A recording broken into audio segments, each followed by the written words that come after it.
Hi everyone, I welcome you all on English Word India. Today we are going to study letter writing. Friends, आज की ये video उन students के लिए है जिनके एग्ज़ाम्स चल रहे हैं। 11th एंड 12th क्लास में लेटर राइटिंग एक बहुत ही इम्पॉर्टेंट टॉपिक है, तो आइए स्टार्ट करते हैं। ऑलराइट, लेटर्स दो टाइप्स के होते हैं, formal letters and informal letters. तो सबसे पहले हम फॉर्मल लेटर्स को समझेंगे।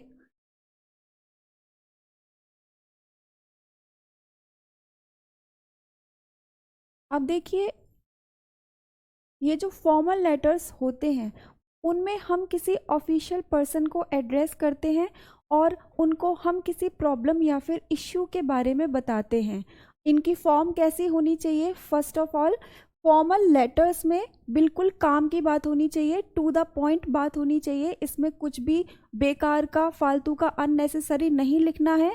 एंड ये जितना क्लियर एंड जितना ब्रीफ होगा उतना ही ज़्यादा अट्रैक्टिव लगेगा।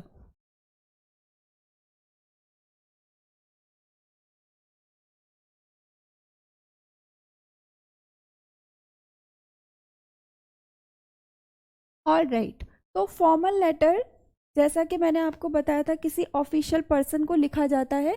वो कोई भी हो सकता है, जैसे कि editor, collector, bank manager etcetera. All right, और फॉर्मल लेटर कैसा होना चाहिए? जैसा कि मैंने अभी आपको जस्ट बताया है कि it should be to the point. All right, और इसमें रिपीटिशन नहीं होना चाहिए। We should avoid repetition of the sentences and unnecessary points must not be included. Then, neat and clean. It must be neat and clean so that it will look more attractive. Focused and clarity.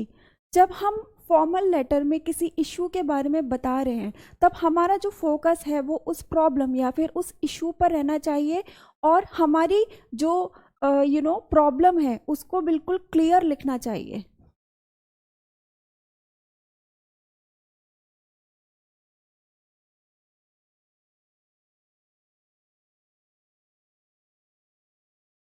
आइए formal letter को एक example के through समझते हैं।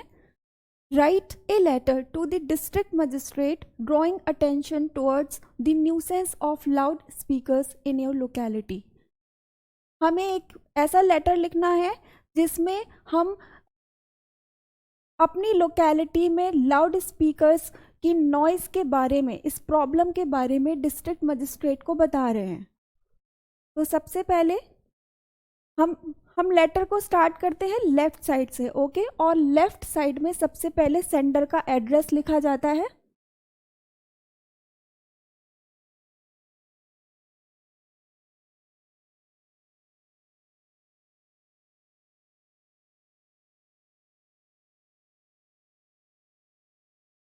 जैसे कि देखिए यहाँ पर लिखा हुआ है address 3 Phoolbagh colony Allahabad.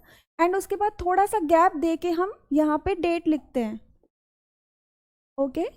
And उसके बाद गैप देके हम यहाँ पर सैल्यूटेशन लिखेंगे टू, और जिस भी ऑफिशियल पर्सन को हम एड्रेस कर रहे हैं उसके डेजिग्नेशन को लिखेंगे। जैसे कि यहाँ पे हमारा letter district magistrate of Agra को एड्रेस्ड है एंड उसके नीचे हम प्लेस का नाम लिखते हैं।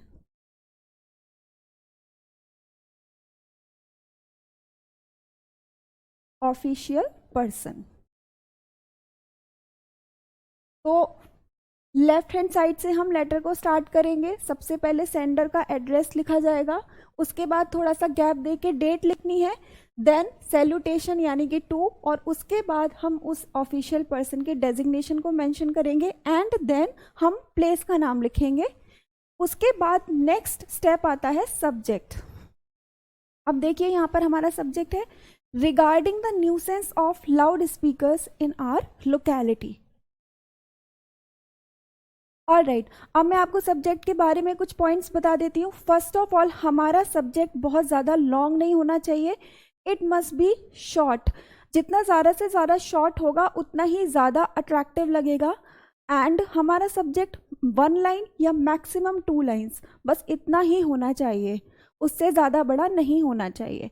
कुछ लोग सब्जेक्ट को बहुत ज़्यादा बड़ा बना के लिख देते हैं। उनका ये मानना होता है कि जब एग्जामिनर उनके सब्जेक्ट को देखेगा तो वो मेन पार्ट से उसका माइंड हट जाएगा एंड वो ज़्यादा मार्क्स उनको दे देगा, बट ऐसा कुछ भी नहीं है।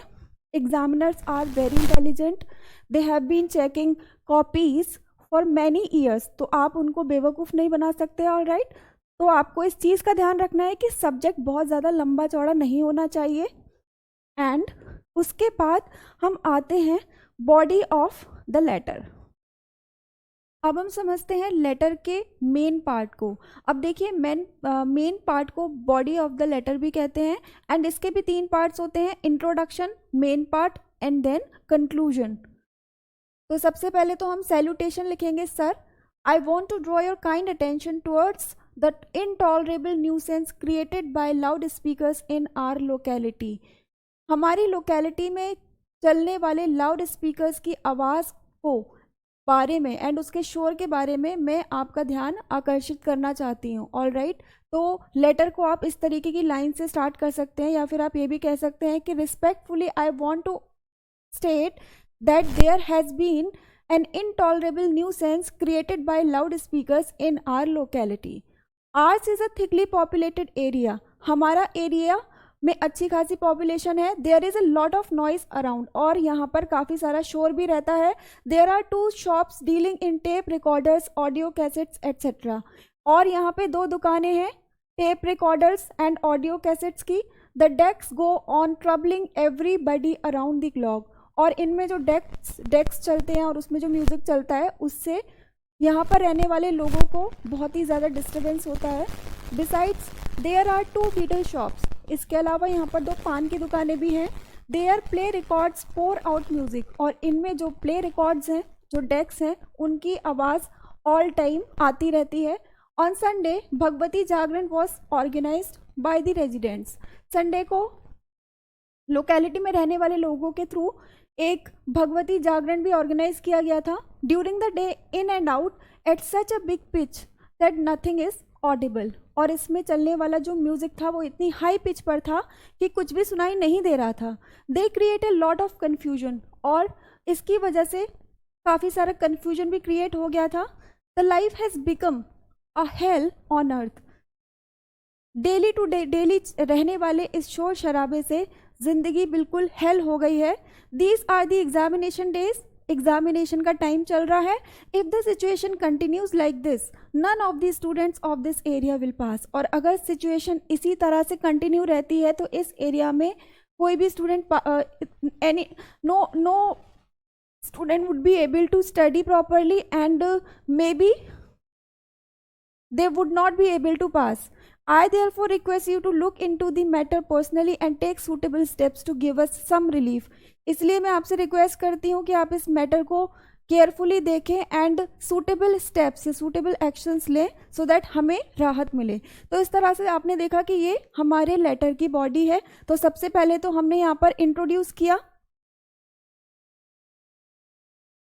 I want to draw your kind attention towards the intolerable nuisance created by loudspeakers in our locality. तो ये हमारा इंट्रोडक्शन हो गया। और उसके बाद यहाँ से ours is a thickly populated area से लेके दिस विल पास, ये हमारा हो गया main part.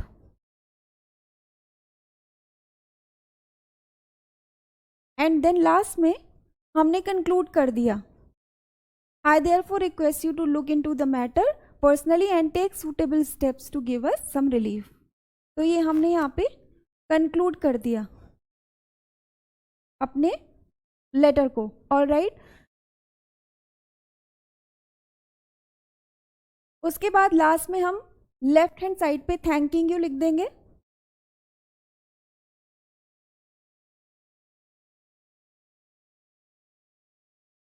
And then right hand side पे आप यहाँ पे योर सिंसियरली योर फेथफुली लिख सकते हैं। उसके बाद आपको नीचे लिखना है XYZ। एक बात याद रखें कि एग्जाम में आपको अपना नेम मेंशन नहीं करना है, उसकी जगह पे आपको XYZ में से कुछ लिख सकते हैं। यहाँ पे मैं आपको एक चीज़ और कहना चाहती हूँ कि जब आप फॉर्मल लेटर लिख रहे हैं तो इसका बॉडी ऑफ लेटर यानी कि जो मेन पार्ट है वो बहुत ज़्यादा एग्जैजरेट नहीं होना चाहिए, बहुत ज़्यादा लंबा नहीं होना चाहिए, कट टू कट रखें, टू द पॉइंट बात करें। Informal letter, informal letter formal letter के बिल्कुल ऑपोजिट होता है। फॉर्मल लेटर को हम किसी ऑफिशियल पर्सन को लिखते हैं और हम किसी प्रॉब्लम या इश्यू के बारे में उस लेटर में बताते हैं। इनफॉर्मल लेटर को हम अपने parents, friends, close friends, relatives etcetera को लिख सकते हैं। Okay, and it is not written as the formal letter is written, it is absolutely different. And informal letter में जो मेन पार्ट होता है वो सबसे ज़्यादा इंपॉर्टेंट होता है। आइए समझ लेते हैं इसके पैटर्न को। तो सबसे पहले यहाँ पे सेंडर का एड्रेस लिखेंगे, उसके बाद थोड़ा सा गैप देने के बाद डेट, देन उसके नीचे डियर, और यहाँ पे डियर लिखने के बाद आप उस पर्सन का नाम भी लिख सकते हैं जिसे कि आप एड्रेस कर रहे हैं लेटर में। उसके बाद आता है body of letter.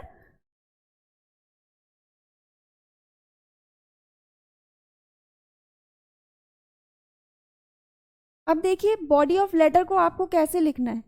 First paragraph में you can ask for the well being of the person, ठीक है। जैसे कि आप अपना जो लेटर है उसको इस तरह से स्टार्ट कर सकते हैं कि I hope you are doing well, I am also fine, all right. तो इस तरीके की लाइंस के साथ आप अपने लेटर को स्टार्ट कर सकते हैं। उसके बाद पैराग्राफ 2 में the main reason to write the letter, आप उस रीज़न को लिखेंगे जिसके लिए आप लेटर लिख रहे हैं। जैसे कि अगर घर में सिस्टर की मैरिज है तो उसके बारे में आपको बताना है और अपने फ्रेंड को इनवाइट करना है, तो वो बात आप इसमें कर सकते हैं, लिख सकते हैं। या फिर आपके एग्ज़ाम्स में मार्क्स बहुत अच्छे आए और उसके बारे में आपको अपने पेरेंट्स को बताना है, तो वो बात, वो रीज़न आप पैराग्राफ 2 में लिख सकते हैं। उसके बाद paragraph 3 conclusion and end of the letter, and last वाले पैराग्राफ में आपको अपने लेटर को कंक्लूड कर देना है, ऑलराइट। उसके बाद लेफ्ट हैंड साइड में आप लिखेंगे योर्स लविंगली एंड उसके नीचे नेम ऑफ द सेंडर, यहाँ पर आप अपना नेम लिख देंगे। और जैसा कि मैंने आपको बताया था कि 12th एंड 11th के स्टूडेंट्स को अपना नेम मेंशन नहीं करना है, तो यहाँ पे आप XYZ लिख दीजिए। तो इस तरह से हमारा जो इनफॉर्मल लेटर है वो कंक्लूड हो गया। आई होप दैट आपको अच्छे से समझ में आया होगा। If you like my video please do subscribe to my channel and hit the bell icon button so that you can get all the notifications when I upload a new video. Thank you so much for watching.